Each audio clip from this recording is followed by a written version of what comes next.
Class. मैं हूं doctor Shweta Malani, आपकी बायोलॉजी कोच, और आज हम डिस्कस करने वाले हैं 10 इयर्स के board question papers from the chapter microbes in human welfare. हम जब क्वेश्चंस आपके साथ डिस्कस करेंगे उस क्वेश्चन के साथ आंसर्स भी आएंगे, एंड फॉर योर डिलाइट ये आंसर्स सीबीएसई के ओरिजिनल आंसर्स है, जो सीबीएसई आंसर पब्लिश करती है क्वेश्चंस के, वो आंसर्स है, ताकि आपको एग्जैक्टली पता लगे कि आपको क्वेश्चंस को कैसे डील करना है और किस क्वेश्चन को आप कैसे आंसर करेंगे, और सीबीएसई किस वर्ड पर या किस पॉइंट पर कैसे मार्क्स डिस्ट्रीब्यूट करती है। ठीक, सो टाइम नहीं वेस्ट करते हैं। एक 2011 से 2020 यानी कि इस साल तक का हम बोर्ड का पेपर्स देखेंगे। नाउ बिफोर हम स्टार्ट करें, हम discussing papers from this chapter, एक ओवरव्यू देख लीजिए। आपको पता है 70 मार्क्स का थियोरी क्वेश्चंस आता है बोर्ड एग्जाम में बायोलॉजी से, 30 प्रैक्टिकल होता है, जिसमें से अभी जो यूनिट हम पढ़ रहे हैं वो है biology and human welfare, and ये यूनिट में 14 मार्क के क्वेश्चंस आपके आते हैं। राइट, अब आपको एक चीज मैं और बता दूं कि ये जो 14 मार्क के क्वेश्चंस आते हैं, इस यूनिट में 3 चैप्टर्स हैं, और ऐसा कोई हार्ड एंड फास्ट नहीं है कि ये 14 मार्क्स तीनों चैप्टर में बराबर बटे हुए होंगे। कभी कभी एक चैप्टर से बिल्कुल नहीं आता और एक चैप्टर से 90% क्वेश्चन आ जाता है। सो चैप्टर वाइज वेटेज नहीं है बायोलॉजी में, अनलाइक आई थिंक केमिस्ट्री जहां आपका चैप्टर वाइज वेटेज है, यहाँ पर यूनिट वाइज वेटेज है। इस यूनिट का 14 मार्क्स है, जिसमें 3 चैप्टर्स हैं, जिसमें से थर्ड चैप्टर यानी कि चैप्टर 10 है माइक्रोब्स इन ह्यूमन वेलफेयर। आपको पता होगा इस साल से क्वेश्चन पेपर का ट्रेंड चेंज हुआ है। सेक्शन क्वेश्चन पेपर 5 ग्रुप में बटा हुआ है, A B C D and E. A में 5 एमसीक्यू क्वेश्चंस हैं 1 मार्क ईच, बी में 7 क्वेश्चंस हैं जो 2 मार्क्स के हैं, सी में 9 3 मार्क के क्वेश्चन है, एंड आपने देखा होगा एक नया चीज आया है, सेक्शन डी में भी 3 मार्क के क्वेश्चन है। दोनों में डिफरेंस क्या है, ये थोड़ा सा एनसीईआरटी बेस्ड क्वेश्चन है, मतलब एनसीईआरटी से ही क्वेश्चन लेकर आंसर दिया गया है, और ये भी क्वेश्चन एनसीईआरटी से है बट थोड़ा सा इंटरप्रिटेशन वाला है, मतलब इसमें आपको आंसर्स अपने ओन वर्ड्स में थोड़ा अपना ओपिनियन के मुताबिक आंसर लिखना पड़ेगा। That means this is going to check your understanding skill. आप किसी भी टॉपिक को कैसा अंडरस्टैंड करते हैं, ये आपके अंडरस्टैंडिंग स्किल को एक्चुअली टेस्ट करने के लिए ये 3 क्वेश्चंस ऐड किए गए। सेक्शन ई में 3 क्वेश्चन है, 5 मार्क्स ईच। इंटरनल चॉइस क्या है, ये सारा डिस्क्रिप्शन मैंने यहाँ पर लिख दिया है। ऑल क्वेश्चंस 27 में कंपलसरी है। सेक्शन ए में 1 मार्क का है, बी में 2 मार्क का है, सी में, डी में, ई में ओवरऑल कोई चॉइस नहीं है क्वेश्चन पेपर पे, लेकिन इंटरनल चॉइस है आपके 2 questions of 1 mark, 1 question of 2 mark and 2 questions of 3 mark and all the questions of 5 mark. एक बार ये इंस्ट्रक्शंस को वीडियो को रोक कर जरूर पढ़ लेना। यू मस्ट नो कि क्वेश्चन पेपर का आपका कैसा एक लेआउट आता है। जब आपको ये पता लग गया तो चलिए 2011 से हम स्टार्ट करते हैं board question papers on microbes in human welfare.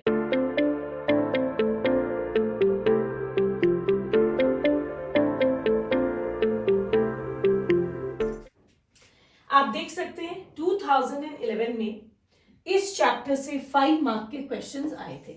ठीक है, एक 2 मार्क का, एक 3 मार्क का। Let us move to the 2 mark question. Name the enzyme produced by streptococcus bacterium and give its importance in medical science. आपको पता है, आपके एनसीईआरटी में लिखा है स्ट्रेप्टोकोकस बैक्टीरिया स्ट्रेप्टोकाइनेज बनाता है, इस पे 1 मार्क था। एंड इसका इंपॉर्टेंस क्या है मेडिकल साइंस में, इसको यूज किया जाता है for removing clots in blood vessels, इसीलिए इसको क्लॉट बस्टर भी कहा जाता है। वैसे पेशेंट्स का जो सफर कर रहे हैं myocardial infarction, that means heart patient में इसका इस्तेमाल किया जाता है। 1 mark for function, 1 mark for the name of the enzyme. Name the genus, ये 3 मार्क का क्वेश्चन है, आप देख सकते हैं। Name the genus to which baculoviruses belong, describe their role in the integrated pest management program। एक चीज याद रखना, this is the most important question from this chapter। आप देखोगे बहुत बार रिपीट होता है। बैक्यूलोवायरस बिलोंग करते हैं टू द जीनस न्यूक्लियोपॉलीहेड्रोवायरस, इस जीनस को बिलोंग करते हैं। What is their role in integrated pest management, कल आपको पढ़ाए थे। They are species specific and thus they do not affect non target organism और द बेनिफिशियल इंसेक्ट। 10 ये आईपीएम में हेल्प करते हैं क्योंकि there is no negative impact on plants and other animals. 1 mark इसके लिए, 1 mark on this, 1 mark on this. Moving to 2012, आपका इस चैप्टर से केवल 1 मार्क का एक क्वेश्चन आया था। Mention the role of cyanobacteria as biofertiliser. आपको पता है साइनोबैक्टीरिया एटमॉस्फेरिक नाइट्रोजन को फिक्स करता है, ठीक। ये 1 मार्क का क्वेश्चन है और 1 पॉइंट आपको लिखना था, they fix atmospheric nitrogen. Moving to the year 2013, इस चैप्टर से 5 मार्क के क्वेश्चन आया। 1 2 mark question, 1 3 mark question. Name the bacteria responsible for large holes in Swiss cheese and what are these holes due to. कितने easy, 1 word सिर्फ ये answer है, 2 marks का है लेकिन केवल 2 वर्ड। फर्स्ट वर्ड क्या है, name the bacteria, the name of the bacteria is Propionibacterium shermanii, 1 mark का हो गया। What are these large holes due to? It is due to production of large amount of CO2. तो 1 mark है propioni bacterium पर, 1 mark है CO2 पर। Just 2 words आपको लिखना है और आपको 2 मार्क्स आपको फुल मिल जाएंगे। Coming to the 3 mark question, describe how biogas is generated from activated sludge, list the components of the biogas. ठीक है, आपको एक्टिवेटेड स्लज का प्रोसेस लिखना है। यहां देखिए, ये ओरिजिनल सीबीएसई का मार्किंग स्कीम है। एक्टिवेटेड स्लज को हम लोग एनएरोबिक स्लज डाइजेस्टर में डालते हैं, इसका हाफ मार्क है।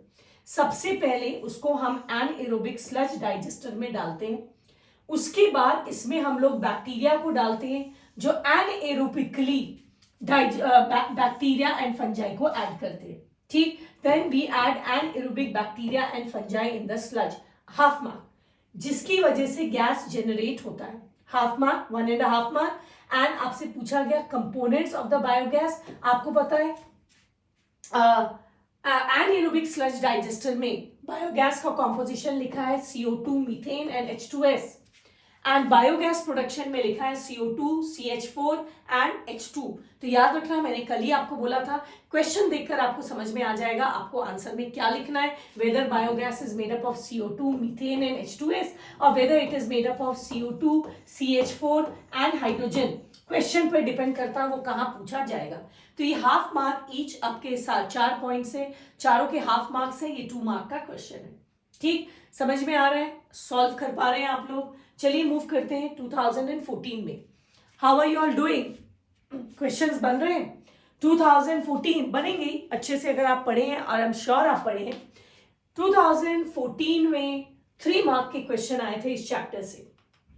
एक 1 मार्क का क्वेश्चन था, name the type of association that genus Glomus exhibits with higher plant. सबसे पहले तो बताओ ग्लोमस कौन है, आपको पता है ग्लोमस इज फंजाई, और आपको पता है फंजाई का एसोसिएशन विथ हायर प्लांट, आपको याद है पढ़ाते वक्त मैंने बोला था higher plant means gymnosperms and angiosperm, इसको हम लोग बोलते हैं माइकोरिजा। और ये एसोसिएशन कैसा है, सिम्बायोटिक है, म्यूचुअलिस्टिक है, जहां दोनों बेनिफिट होते हैं। यही आंसर में लिखा है, either you will write symbiosis और यू विल राइट माइकोरिजा और you will write mutualism. This was a 1 mark question, great. चलिए आ जाते हैं, explain the significance of the genus nucleopolyhedrovirus in ecologically sensitive area, 2 mark का question है। आपने देखा ये क्वेश्चन रिपीट हो गया। जीनस न्यूक्लियोपॉलीहेड्रोवायरस का मैंने बताया था 2 ही जगह एप्लीकेशन आपके एनसीईआरटी में, एक है आईपीएम आ चुका है, second in ecologically sensitive area पढ़ाते वक्त मैंने बताया था। So let us come to this.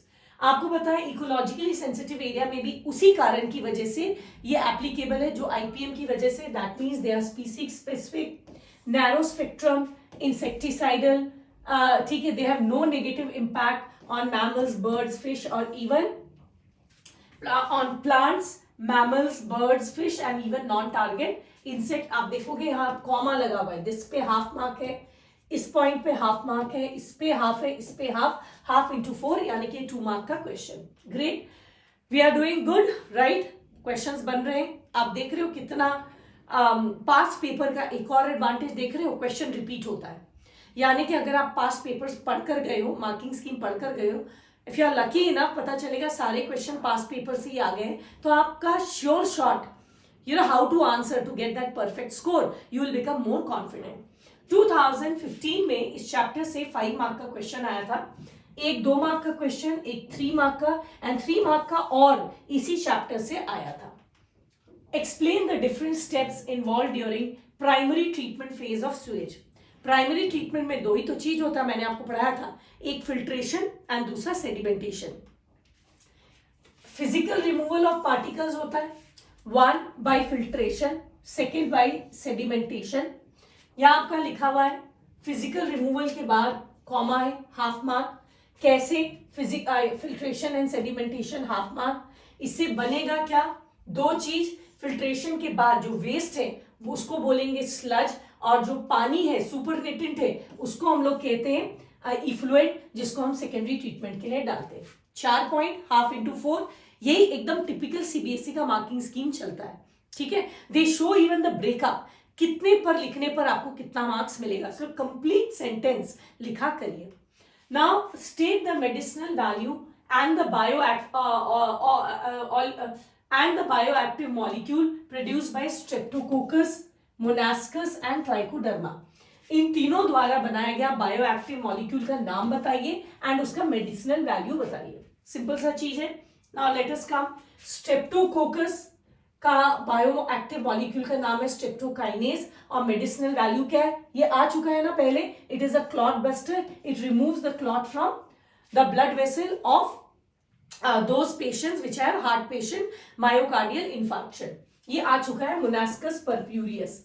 Second आपका sorry, first is Streptococcus, second Monascus.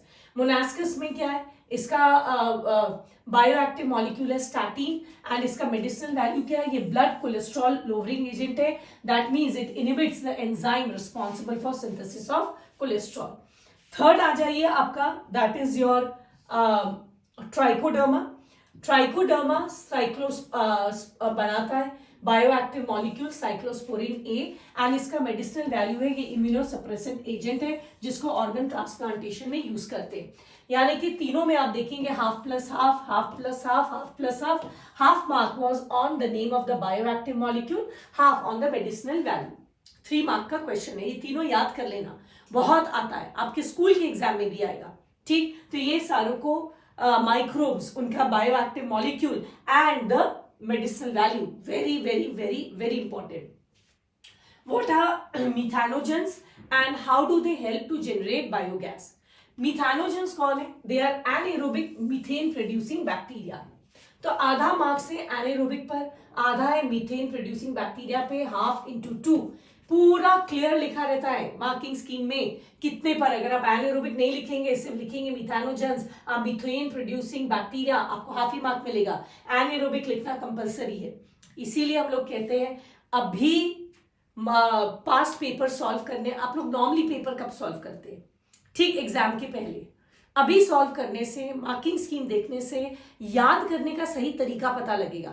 Day 1 से हैबिट हो जाएगी सही तरीके से याद करने का. एग्जाम के पहले अगर आपने रियलाइज किया अरे मैंने तो एनाएरोबिक लिखने की आदत ही नहीं डाली थी, ऐसे तो मेरा मार्क्स कट जाएगा, लास्ट मोमेंट में पैनिक हो जाएगा. डे 1 से आप हैबिट डालिए. इसीलिए हम लोग हर चैप्टर के बाद तुरंत बोर्ड का paper and medical paper solve कराते हैं. How do they help to generate biogas? They basically act on cellulose rich bio waste and they break it down anaerobically to release biogas. So how इसमें half mark है cellulose rich bio waste and half mark है on anaerobically they break it down. Sorry 1 mark है, not half. So 1 plus 1 plus 1 ये आपका 3 mark का question. चलिए आ जाते हैं to the next question. Year 2016 में इस चैप्टर से 5 मार्क ऑन एन एवरेज आप देखेंगे 5 मार्क्स.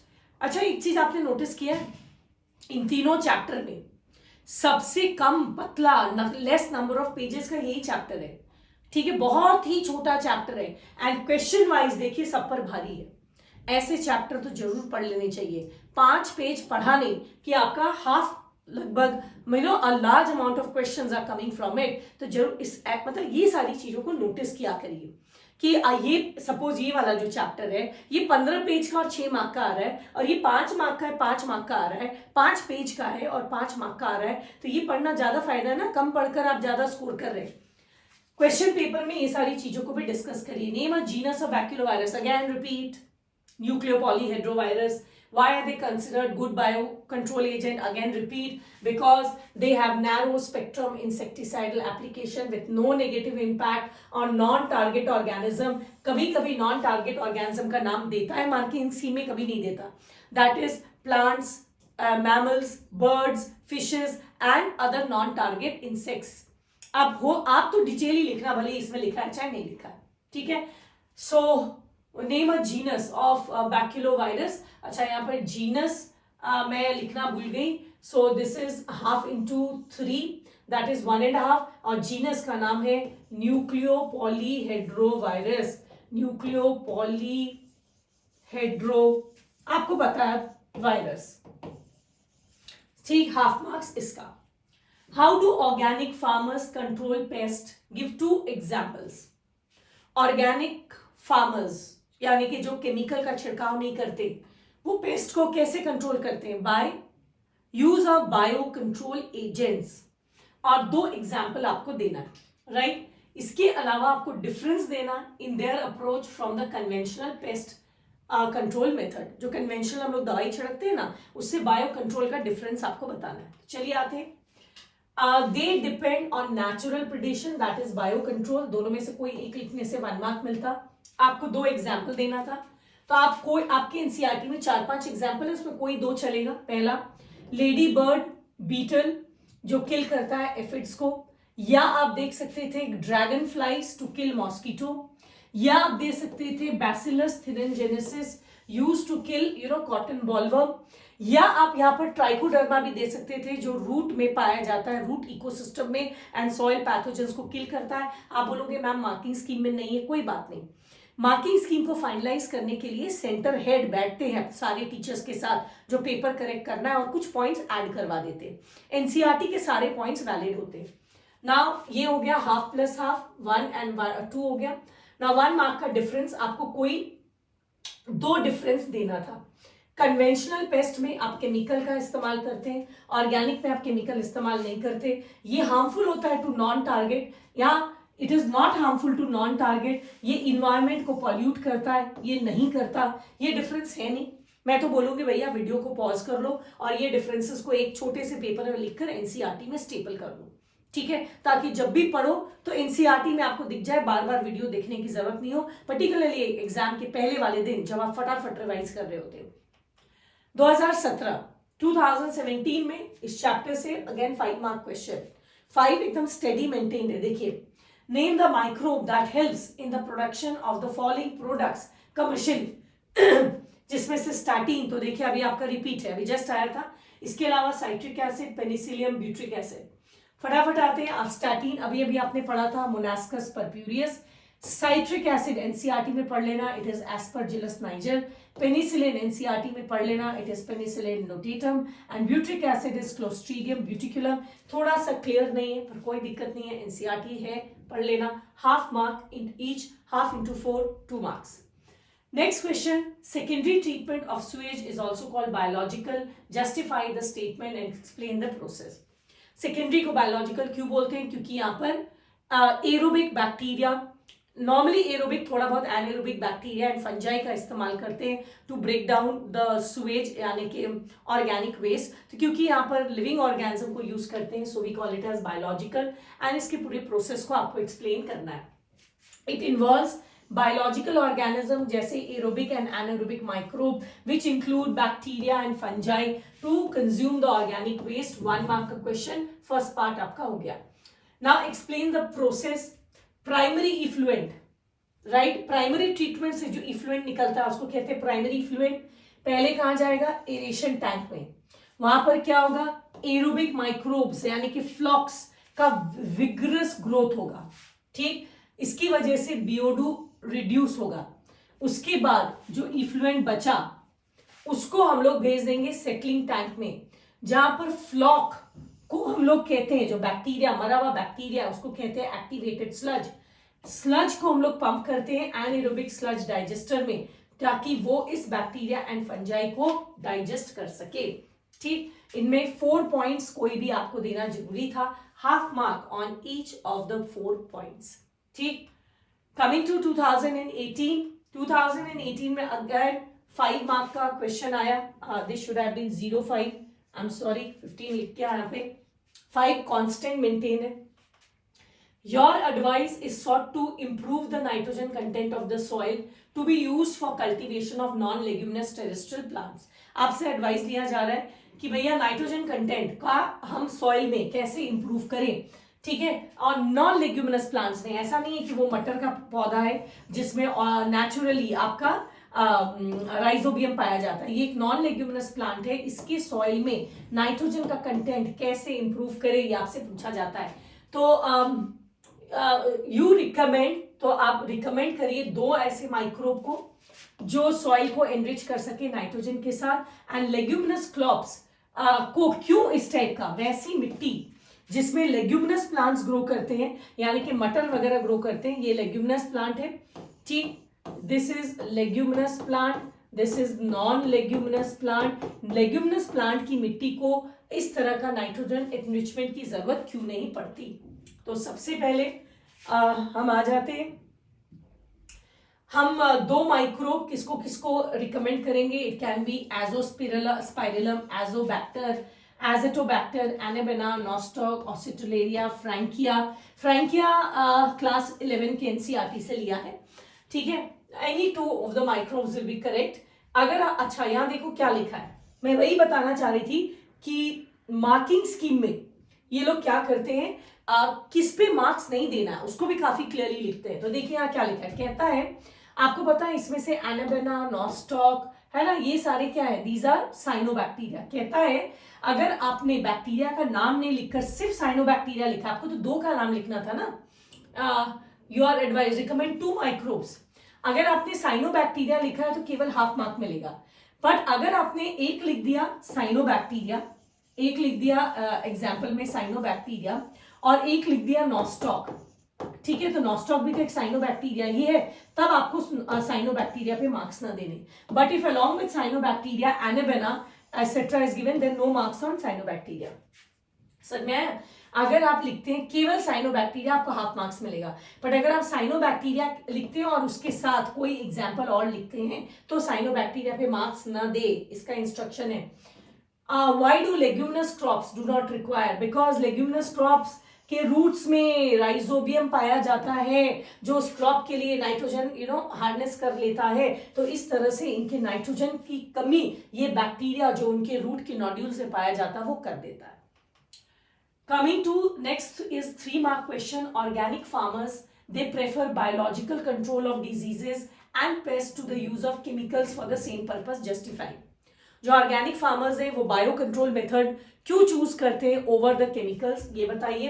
एंड एक एग्जांपल दीजिए, एक बैक्टीरिया का, एक फंगस का और एक इंसेक्ट का जिसको बायो कंट्रोल एजेंट जैसे यूज करते हैं. पहले तो आ जाओ पार्ट ए पर. क्यों organic farmers bio control method पे डिपेंड करते हैं? क्योंकि ये रिड्यूस कर देता है डिपेंडेंट ऑन टॉक्सिक केमिकल्स. ये इकोसिस्टम को प्रोटेक्ट करता है, ये प्रोटेक्ट करता है नॉन टारगेट ऑर्गेनिज्म को. ठीक, ये केमिकल नॉन बायोडिग्रेडेबल है इसलिए ये सॉइल को परमानेंटली पॉल्यूट करते हैं. These chemicals being non biodegradable में ऑल्सो कॉज बायोमैग्निफिकेशन. 5 पॉइंट लिखा है, आपको इसमें से कोई 3 लिखना है. अगेन ये 5 पॉइंट आपके एनसीईआरटी में नहीं है, तो बेटर होगा वीडियो पॉज करो, फटाफट 5 को लिख लो, क्वेश्चन लिख लो, एनसीईआरटी में स्टेपल कर लो. ठीक है, this will be good for you. अब आ जाते हैं example of a bacteria, bacillus thuringiensis, fungus, trichoderma. Insect में आप या तो लेडी बर्ड या आप रेड लेडी बर्ड जो बीटल है वो, या ड्रैगन फ्लाई या मॉथ या कोई और अदर करेक्ट एग्जाम्पल को आप ले सकते थे. एनसीईआरटी के तो ये 2 एग्जाम्पल है, बेटर है एनसीईआरटी लिखना. ठीक, तो आपको नेम करना था जिसको बायो कंट्रोल एजेंट जैसे यूज करते हैं. नेक्स्ट 2019, अब लास्ट ईयर की बात कर रहे हैं हम. लास्ट ईयर इस चैप्टर से 8 मार्क का क्वेश्चन, वाव, लेकिन दोनों और 3 मार्क का और एंड 5 मार्क का और दोनों इसी से आया. ध्यान, 3 मार्क का और में था describe the steps that are followed during secondary treatment of sewage. Secondary हम पहले भी कर चुके हैं. ठीक, पॉइंट्स मैंने कहा था ना, सेकेंडरी ट्रीटमेंट आप जब लिखते हो ना स्कूल में एग्जाम में बहुत लंबा लिख देते हो. टू द पॉइंट कैसे लिखा जाए, ये आंसर्स को नोट कर लो, एनसीईआरटी में स्टेपल कर दो. Steps of secondary treatment. सबसे पहले यहाँ जो छोड़ दिया है, प्राइमरी इफ्लुएंट को आप स्टार्ट करेंगे। The primary effluent is sent to the aeration tank. वहां पर इसको हम लोग मैकेनिकली एजिटेट करते हैं, ठीक। तब फ्लॉक्स का ग्रोथ होता है। ये बैक्टीरिया ऑर्गेनिक मैटर को कंज्यूम करता है, जिसकी वजह से बीओडी रिड्यूस हो जाता है। फिर जो इफ्लुएंट है उसको सेटलिंग टैंक में डालते हैं। वहां पर सेडिमेंटेशन के बाद ये बैक्टीरियल फ्लॉक्स को हम एक्टिवेटेड स्लज कहते हैं। पार्ट ऑफ इट को हम लोग इनोक्यूलम के जैसे रखते हैं।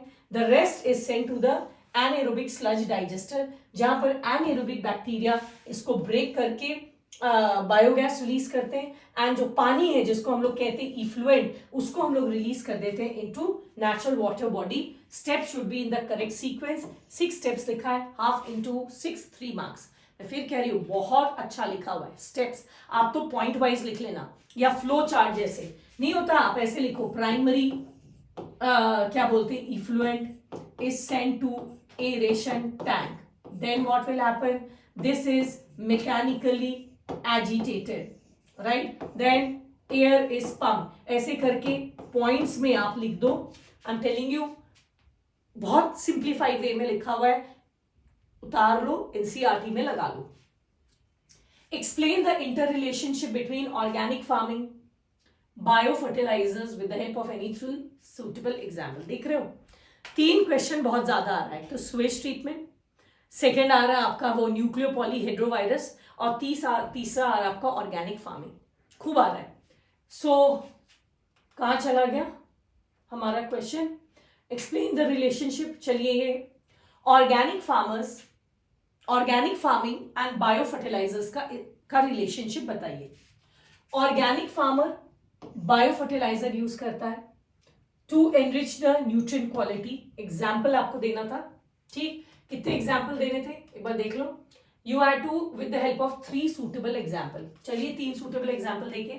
पहला, rhizobium, it is found in the roots of leguminous plants which will fix atmospheric nitrogen. और you could have said azobacter, azospirillum, जो फ्री लिविंग बैक्टीरिया है। So either you give an example of symbiotic bacteria जो nitrogen fix करता है, या free living का दीजिए। इसके अलावा आप दे सकते थे माइकोरिजा, ठीक है, स्पेशली ग्लोमस फंगस का with roots of higher plant. ये फॉस्फोरस अब्सॉर्ब करके प्लांट को सॉइल से देता है। उसके अलावा ये प्लांट को रूट बॉर्न पैथोजन से रेजिस्टेंट करता है। थर्ड आप एग्जाम्पल यहां पर दिया हुआ है साइनोबैक्टीरिया का। तो फर्स्ट एग्जाम्पल है बैक्टीरिया, सेकेंड है फंजाई, थर्ड है साइनोबैक्टीरिया। ये एटमॉस्फेरिक नाइट्रोजन को फिक्स करके ऑर्गेनिक मैटर भी सॉइल में इंक्रीज करता है। एग्जाम्पल एनेबेना, नॉस्टॉक और सिटलेरिया। कोई 3 एग्जाम्पल आपको देना था, ठीक, कोई 3 देना था। यहाँ पर कुछ एग्जाम्पल बैक्टीरिया से दिया गया। मैंने कल आपको पढ़ाते वक्त भी बोला था, बायो फर्टिलाइजर बेसिकली 3 कैटेगरी को बिलोंग करता है, bacteria, the other is fungi and the third is cyanobacteria, ठीक है। ये बेसिकली 3 कैटेगरी से बिलोंग करता है। आपका सबका एग्जाम्पल दे दिया, आपको कोई 3 एग्जाम्पल यहां देना था। 5 मार्क का क्वेश्चन है। अब the most awaited question paper 2020 में आपको पता है लास्ट ईयर से ही मेनली ये स्टार्ट हुआ है। हर स्टेट में अलग क्वेश्चन पेपर जाता है और हर स्टेट में बहुत सेट ऑफ क्वेश्चन पेपर्स जाते हैं। That means there are lot of question papers 2020 का। मैंने कोई एक सॉल्व किया है, ठीक। तो चलिए देखते हैं इस चैप्टर से कितने मार्क का। 8 marks. Wow, 8 marks, can you imagine, ठीक। बचे हुए 2 चैप्टर से 6 मार्क्स और इससे अकेले 8 मार्क्स, ठीक। जबकि इन दोनों चैप्टर से बहुत छोटा चैप्टर है। इस साल तो सिलेबस में आपका ये चैप्टर हटा दिया है, राइट, कोविड की वजह से। ये दोनों चैप्टर्स हैं। एनीवेज, इसके तो है, देख लें 8 मार्क का क्या है। सो 1 is 2 मार्क का question, name any 2 autotrophic microbes and state how they serve as biofertiliser. देखो, बायोफर्टिलाइजर अगेन रिपीट, कितना इंपॉर्टेंट है। कोई 2 ऑटोट्रोफिक माइक्रोब है, ऑटोट्रोफिक भी है और एक बायोफर्टिलाइजर भी है। तो बायो अगर फर्टिलाइजर है तो ये नाइट्रोजन फिक्स कर रहा है, यानी कि ऐसा माइक्रोब जो नाइट्रोजन भी फिक्स करता है एंड फोटोसिंथेसिस भी करता है। Obviously this will be cyanobacteria. Cyanobacteria is both autotrophic and nitrogen fixing. दो का नाम देना है, कोई दो को दे दो। नॉस्टॉक, एनाबेना, ऑसिटिलोरिया, ये तीनों साइनोबैक्टीरिया के एग्जाम्पल है। Any two would have done. And how do they serve as biofertiliser? Because they fix atmospheric nitrogen. इसको गौर करो, एक पॉइंट तो लिखा है, ये आपके एनसीईआरटी में है, बार बार आ रहा है, लेकिन यहां लिखा है हाउ दे सर्व। आप तो एक ही पॉइंट डालते, आपको हाफ मिलता। सिंस यहां ऑटोट्रोफिक वर्ड भी यूज किया है, that means they also add organic matter to the soil. दोनों को इंपॉर्टेंस दिया है। दीज आर ऑटोट्रोफिक, ठीक है, bio fertilisers. Autotrophic bio fertilisers, ठीक। तो ऑटोट्रोफ होने की वजह से they add organic matter and bio fertiliser. Why? Because they fix atmospheric nitrogen. दोनों पॉइंट लिखोगे। एनसीईआरटी में ये सेकंड पॉइंट लिखा नहीं है। फिर कह रहे लास्ट पेज इस चैप्टर का खोलो और इधर ब्रैकेट में ऐड कर लो कि साइनोबैक्टीरिया का दो रोल है as bio fertiliser. One, fixing up of atmospheric nitrogen and second, organic matter. पता नहीं आपने लास्ट ईयर के क्वेश्चन में ये नोटिस किया था कि नहीं। यहां देखो, यहां पर भी साइनोबैक्टीरिया में लिखा है they fix atmospheric nitrogen and they increase the organic matter of the soil. Nitrogen fixation, ठीक। इंक्रीज ऑर्गेनिक मैटर मतलब क्या है? वही फोटोसिंथेसिस। पिछले साल में भी ये चीज लिखा था, इसमें भी देखो वही लिखा है, atmospheric nitrogen and organic matter. यानी कि साइनोबैक्टीरिया का दो रोल है एज बायो फर्टिलाइजर्स। बचा हुआ बैक्टीरिया का एक रोल है नाइट्रोजन फिक्सिंग, एंड फंगस का तो है वो पैथोजन से बचाता है, फॉस्फोरस अब्जॉर्ब करता है, वाटर अब्जॉर्ब करता है, सैलिनिटी रेजिस्टेंट बनाता है ना, वाटर ड्रॉट रेजिस्टेंट बनाता है, वो तो सारा पॉइंट्स है, ठीक। बैक्टीरिया का है नाइट्रोजन फिक्सेशन एंड साइनोबैक्टीरिया का है both organic matter and nitrogen fixation. Please add कर लो अपने एनसीईआरटी में, ठीक है। So last question, write the scientific name of Methanogen bacteria. पता है मिथानोबैक्टीरियम। Where are these bacteria generally found? कल ही तो पढ़ाया आप लोग को। They are found in the rumen of cattle, rice या paddy fields. Then they are found in anaerobic sludge digesters. Then they are found in cow dung. ठीक है, they are found in marshy areas. पढ़ाया था ना। Explain their role in biogas production. ये plant cellulosic material को break down करके methane, CO2 and hydrogen release करते हैं, which are the main components of biogas. आपसे पूछा बायोगैस का कंपोनेंट क्या है, चलो देख लें। The name of the bacteria, जैसा मैंने आपको बताया, मिथानोबैक्टीरिया में कहाँ पाया जाता है? Anaerobic sludge digester, human of cattle. दो ही लिखा है, आपके एनसीईआरटी में जितने पॉइंट्स है सारे वैलिड होंगे। They grow anaerobically on cellulosic material, they break it down into methane, CO2 and hydrogen. So main component है methane, CO2 and hydrogen. Biogas topic से पूछेगा तो ये, राइट, एंड सुएज से पूछेगा तो हाइड्रोजन की जगह H2S। आपको दोनों तरह के क्वेश्चंस आ गए, तब आपको क्लियर हो गया विद दैट। अच्छा, एक क्वेश्चन और बच गया, 8 मार्क का था ना इस साल, हाँ एक और बच गया। Explain the effect of Suez discharge on the characteristic of a river. जब आप एक रिवर में सुएज डालते हैं, यहां सपोज एक फैक्ट्री है, ठीक है, हम तो ऐसे ही बना दे रहे हैं, फैक्ट्री है, यहाँ चिमनी बना दे रहे हैं, धुआं निकल रहा है। जब ये फैक्ट्री अपना सुएज डायरेक्टली रिवर वाटर में डालता है, how does it effect the characteristic of this water? इस पानी पर इसका क्या असर होता है? मैंने कहा ना, ये 3 मार्क का क्वेश्चन है, देखो बेटा, और मैंने कहा ना इस साल से क्या कर दिया है, एक 3 मार्क का एक अलग सेक्शन बना दिया है जिसमें आपका थॉट बेस्ड है। या एनसीईआरटी में ये ऐसा कोई पॉइंट लिखा नहीं है, पर पूरे पढ़ने के बाद आपको क्या लगा, you have to write your own answers. Due to discharge of sewage there is increase in activity of micro organism. क्यों? क्योंकि आपको पता है कि जब आप सुएज को पानी में डालते हैं, मैंने सुएज को डाल दिया, थोड़ा कलर चेंज कर ले। सुएज को हमने पानी में जैसे ही डाला तो ऑब्वियसली इस पे सबसे पहले क्या होगा, बैक्टीरिया का पॉपुलेशन बढ़ जाएगा, क्योंकि सुएज ऑर्गेनिक मैटर में रिच है। ऑर्गेनिक मैटर मतलब क्या हो गया, एक तरह से बैक्टीरिया के लिए वो फूड हो गया। तो ऑब्वियसली बैक्टीरिया को जब खाना मिलेगा तो बैक्टीरिया क्या ऐसे फटाफट ग्रो करेगा, ठीक। तो हम येलो कलर से बना रहे।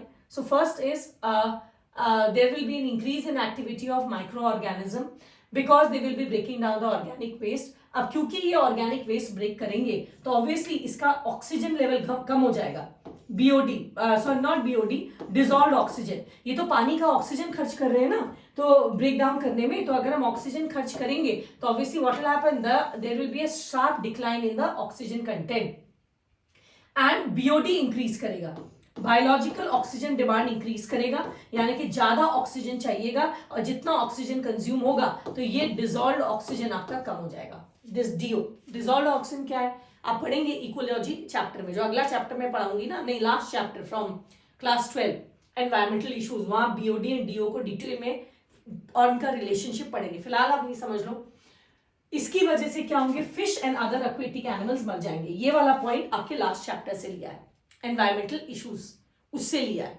यानी कि क्रॉस चैप्टर क्वेश्चन पूछा है इस साल से। एक सेक्शन ए बी तो ठीक है 1 मार्क 2 मार्क, सी ठीक है 3 मार्क, जो डी है another 3 mark, that is how you can synthesise your knowledge. आपने जो पढ़ा है, चाहे चैप्टर 1 में पढ़ा है चाहे 5 में, आप उसको नॉलेज को क्या समझे वो जानने के लिए सेट किया है। इसका लास्ट पॉइंट तो लास्ट चैप्टर से लिया है, यानी कि जब आप सुएज को वाटर बॉडी में डालते हैं तो होता क्या है, सबसे पहला वहां पर माइक्रोब्स ग्रो करते हैं, फर्स्ट पॉइंट, सब वो ब्रेक डाउन करते हैं वेस्ट को, तो डिजॉल्व ऑक्सीजन डीओ कम हो जाता है एंड बीओडी ऑक्सीजन का डिमांड बढ़ जाता है, और यूज होने की वजह से डिजॉल्व ऑक्सीजन कम हो जाता है, जिसकी वजह से fish and other aquatic animals मर जाते हैं। ठीक, so with that we have completed question paper discussion. हमने काफी अच्छे से किया, 10 साल का तो कर ही लिया है, इससे आपको काफी अच्छे से पता लग गया which are the important portions first. लेकिन ऐसे कुछ इंपॉर्टेंट नहीं है जिस टॉपिक से आज तक नहीं पूछा जा सकता है, क्योंकि नए क्वेश्चन हमेशा सेट होते हैं ना। सो ठीक है, आपको रिलेटिवली पता चल गया इंपॉर्टेंट क्या है, आपको ये पता लग गया आंसर्स कैसे लिखे जाते हैं, how to deal with the answers, and points में कैसे लिखा जाता है, एंड हर पॉइंट का क्या वेटेज है, ये आपको पता लग गया। So I am sure now you are confident about your board exams with reference to this chapter. खूब अच्छे से पढ़ लीजिए, एक बार पेपर को फिर से जरूरत हो तो रुक रुक के आप सॉल्व कर लो, इंपॉर्टेंट पॉइंट्स को लिख कर एनसीईआरटी में स्टेबल कर लो, just get over with this chapter. Next class में हम लोग 10 ईयर्स का मेडिकल का क्वेश्चन पेपर भी सॉल्व कर लेंगे, सो दैट आपको ये समझ में आ जाए कि मेडिकल में किस टाइप के क्वेश्चंस आते हैं इस चैप्टर से, एंड आपकी तैयारी सही है कि नहीं। ठीक, so let us meet in the next lecture, and जैसा मैं हमेशा कहती हूँ डेफिनेटली फायदा किया होगा तो लाइक बटन दबाना मत भूलना, शेयर करना अपने फ्रेंड्स के साथ, नए हो तो सब्सक्राइब कर लेना, बेल नोटिफिकेशन लगा देना, ताकि नेक्स्ट वीडियो जो मैं अपलोड करूँ आपको पता लग जाए, और घर पे पढ़ते रहना। एज आई ऑलवेज से, खुश रहिए, मस्त रहिए। Will meet in the next lecture, till then good luck and good bye.